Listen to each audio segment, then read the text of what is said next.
Vamos falar de periodontia, tá? Eu sou periodontista também. Eu fiz primeiro endodontia, fiz periodontia um tempo depois, em 2006.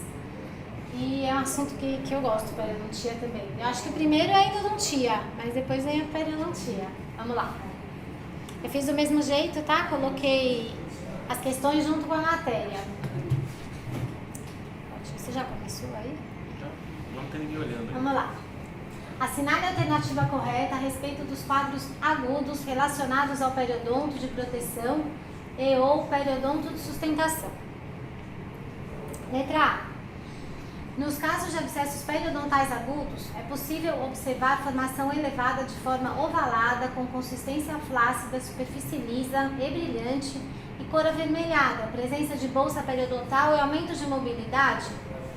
O que vocês acham dessa alternativa? Tá boa, né? Ó, se tem um abscesso periodontal, se tem uma formação elevada. Vamos guardar a letra A. Letra B. O abscesso periodontal agudo pode se tornar crônico quando não é estabelecida uma via de drenagem naturalmente? Ele vai precisar de uma via de drenagem estabelecida para se tornar crônico, né? Então a letra B está errada. Letra C. O tratamento do abscesso periodontal agudo consiste em orientação de melhoria da higiene bucal, realizada pelo paciente, controle químico com gluconato de clorexidina a 12%. Precisa drenar, né? De repente precisa ver se precisa medicar, mas não é só o HB. Tá errada a letra C também. Letra D. A gengivite ulcerativa necrosante GUM. A GUM, gente, ela também é conhecida como angina de Vincent, ou mal das trincheiras. Às vezes eles chamam de angina de Vincent, tá? A mesma coisa que GUM, que era Guna, hoje é GUM. É caracterizada pela ulceração e necrose da papila e da margem gengival, resultando em crateras gengivais localizadas nas regiões interproximais. Uma característica marcante é a perda de inserção clínica e do osso alveolar. A gengiva afetada pode estar recoberta por uma camada amarelada, denominada pseudomembrana, que quando removida provoca sangramento e dor. O que vocês acham da letra D? Então, quando ela começa a afetar o osso, ela vira pum. Ela passa a ser periodontite, por isso que está errado, o resto está certo. Mas a partir do momento que ela vai envolver osso, ela não é mais gengivite. Por isso que a letra D está errada. Letra E. O abscesso pericoronário em terceiros molares inferiores pode evoluir para angina de Ludwig. A fim de que se evite a evolução para essa condição, o tratamento indicado para o abscesso pericoronário é a abertura com retalho reposicionado coronalmente e raspagem da região? Não, gente, não é, né? Tá errado. O que acerta é a letra A mesmo. Mas vamos falar aqui um pouco das doenças periodontais, ó. Periodontite crônica é o nosso dia a dia, tá? Ela pode ser localizada ou generalizada, é a famosa periodontite do adulto. Periodontite agressiva, que antigamente ela é chamada de juvenil, ela também pode ser localizada ou generalizada. Depois eu vou falar mais especificamente de cada uma. A gente também tem a periodontite associada a manifestações de doenças sistêmicas, tá? Como, por exemplo, a leucemia. Você tem a periodontite associada à leucemia. E tem as periodontites associadas a distúrbios genéticos. Neutropenia familiar cíclica, síndrome de Down, síndrome de deficiência da adesão de leucócitos. Eles gostam muito da síndrome de Papillon-Lefèvre, tá? Eles associam com a periodontite, essa síndrome. A síndrome de Shediac-Gashi também, eles pedem. Histiciocitose, doença do armazenamento do glicogênio, entre outras síndromes associadas à periodontite.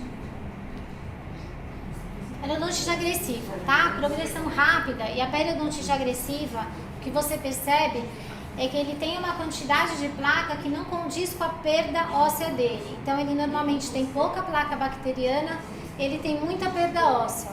É um paciente jovem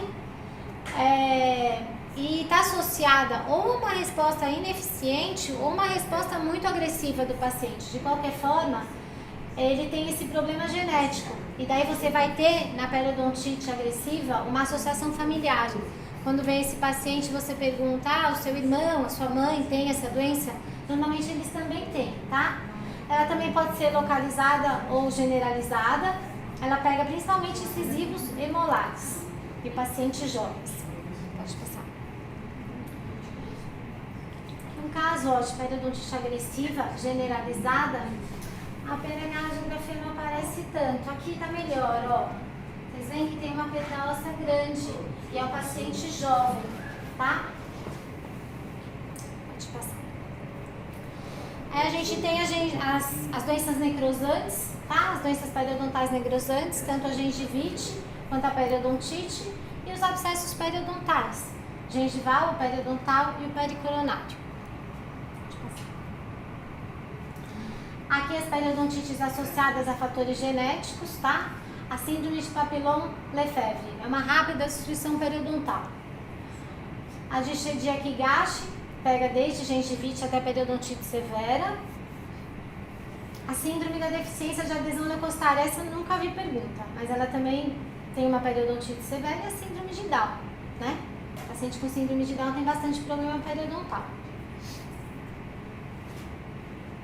Aqui um caso de síndrome de Down, periodontite. E da classificação, olha, você pode classificar a severidade de acordo com a perda clínica de inserção. Leve, perda de 1 a 2 milímetros, moderada de 3 a 4 e severa igual ou maior do que 5. E localizada até 30% dos sítios, generalizada mais 30% dos sítios acometidos pela doença periodontal. Falar um pouquinho dos abscessos. Esse é o abscesso gengival, tá? Esse abscesso vai envolver só a gengiva. O abscesso periodontal, você já tem bolsa, você tem perda óssea, tá? E ele envolve os tecidos adjacentes à bolsa periodontal, podendo levar à destruição do osso e do ligamento.